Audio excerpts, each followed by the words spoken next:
Now, I had my classics growing up. They were books by Beverly Cleary and Judy Blume.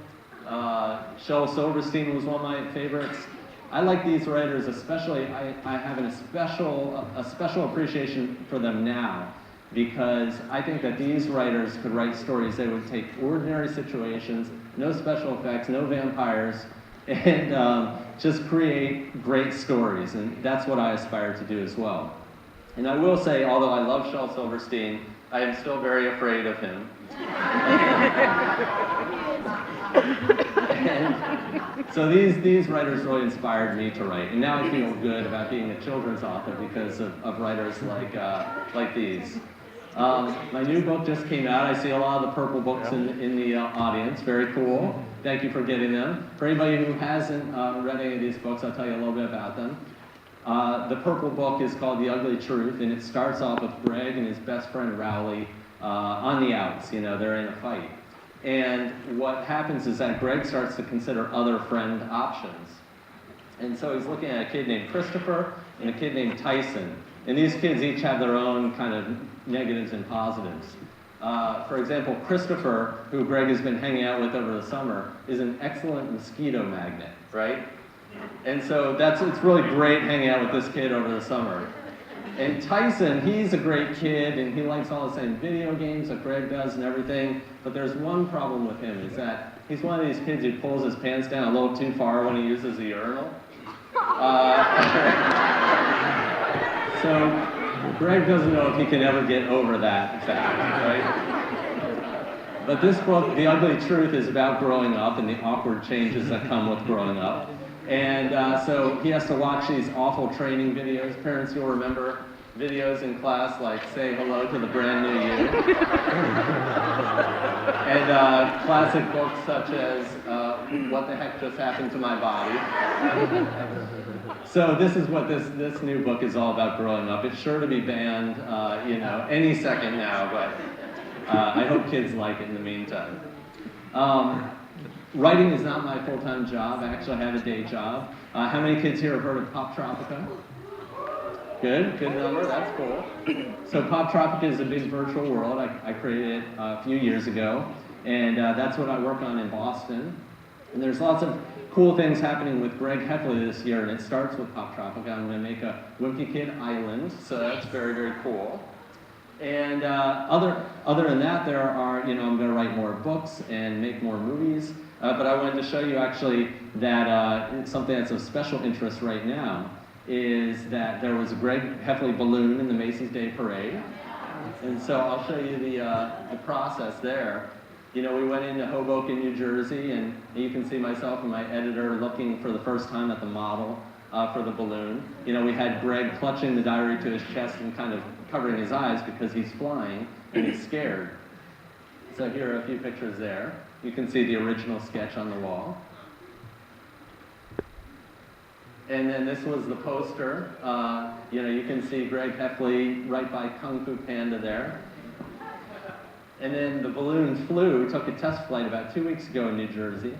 So you can see him flying for the first time. It's very cool. And then just the other day, on Thursday, we were in New York to see Greg inflated, first of all, on the streets, and then flying in the Macy's Day Parade. So it was very cool. Thank you very much. And I did want to encourage kids, like I said, I'm not a very good illustrator, but I did have an idea and I kind of stuck with it. And I wanted to encourage kids to stick with your dreams, and one day you might see them in the Macy's Day Parade. So it's just a very cool thing. Okay, so how many people here saw the movie, Diary of a Wimpy Kid? Wow, good number. So I just got, about 3 weeks ago, I got off of the set. I spent the better part of 3 months out in Vancouver, and you'll see me here with Zach Gordon, who plays Greg Heffley. I'm actually very good friends with him and his family. And I'll show you a few behind-the-scenes things. Nobody's ever seen these before, so this is kind of cool. This is Greg Heffley, and let me hear a girl say who they think that is. Anybody? Holly Hills. I heard a boy say, that's okay. Holly Hills, that's right. Greg has a crush on a girl named Holly Hills. and she's played by a girl named Peyton List, who's very adorable, and she's going to be really good in this movie, I think. And actually, this is not my real family. But I walked onto the set one day and I said, you know what, I'd like to be an extra, which means I'd like to be somebody in the background. And right at that moment they said, you know what, we're looking for Mr. Hills. And I thought it was so inconceivable that I was the parent of this, precious girl, that I said, you know what, I'm just gonna go for it. And so you might see me in church acting outraged that Greg Heffley has satin chocolate and it looks like, he made a mess in his pants. So I got to have the pleasure of standing up and acting outraged at my own joke. So keep an eye out. This is a very strange picture. We filmed in a theater, a giant theater, and there were hundreds and hundreds of empty seats that we needed to fill with people. But as the further you go back, the less you need them to look like real people. So they had all these inflatable people that they filled the seats with. And you can see that each one had its own hairstyle and outfit. And what's great about inflatable people as extras is that they don't complain, they don't need to get paid, they don't need to take bathroom breaks, and they don't need to eat. But it was very creepy. As you can see, Zach Gordon here sitting in the theater with all these inflatable people. It was a weird experience.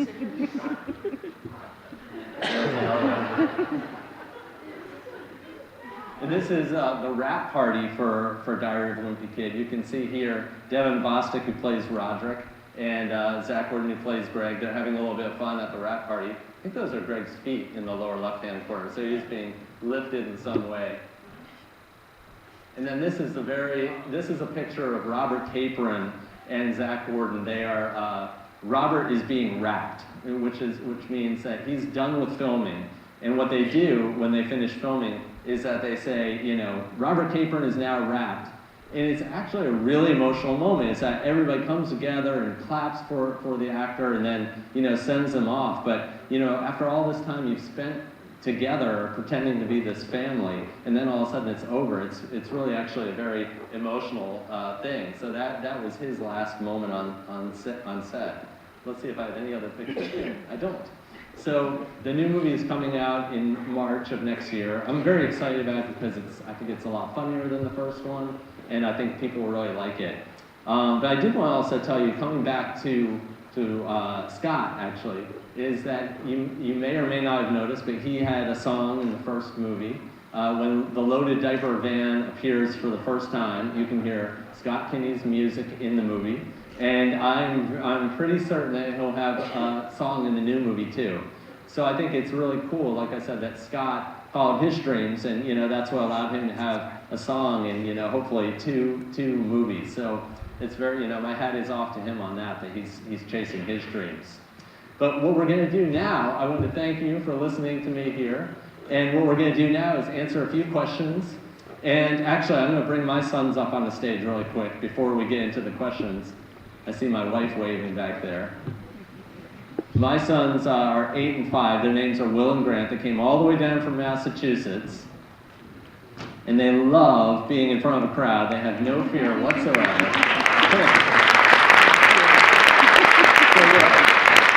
Did you have a good Thanksgiving this year? Did you have a good Thanksgiving? You did, all right. You did. And Grant, did you have a good Thanksgiving? He's a little quieter, right? Will, is there anything do you guys want to say something together into the microphone at the same time?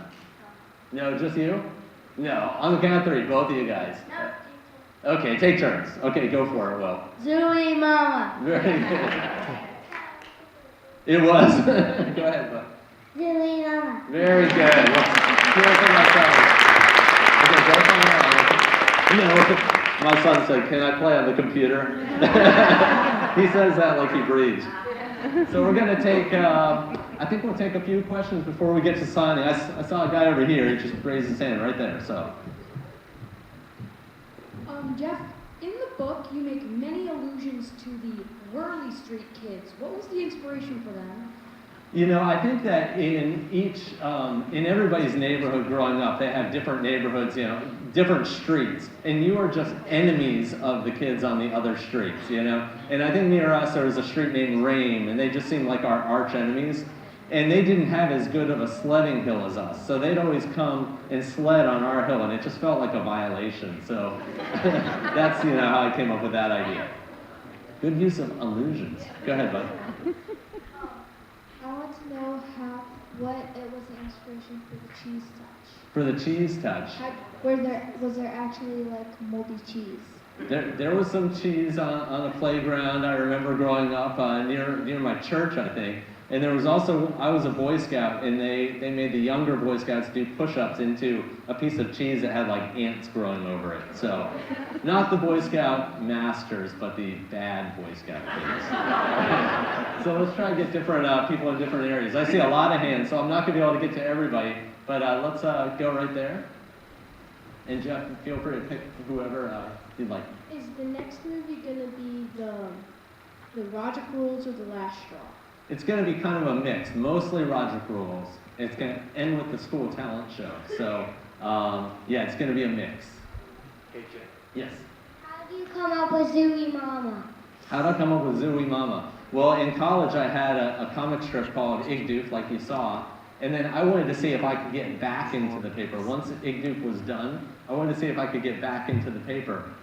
And so it's actually funny that my editor is here from the newspaper. So we submitted this comic strip called Zooey Mama, where every joke was, you know, ended with Zooey Mama, and they rejected it. So I couldn't break back in.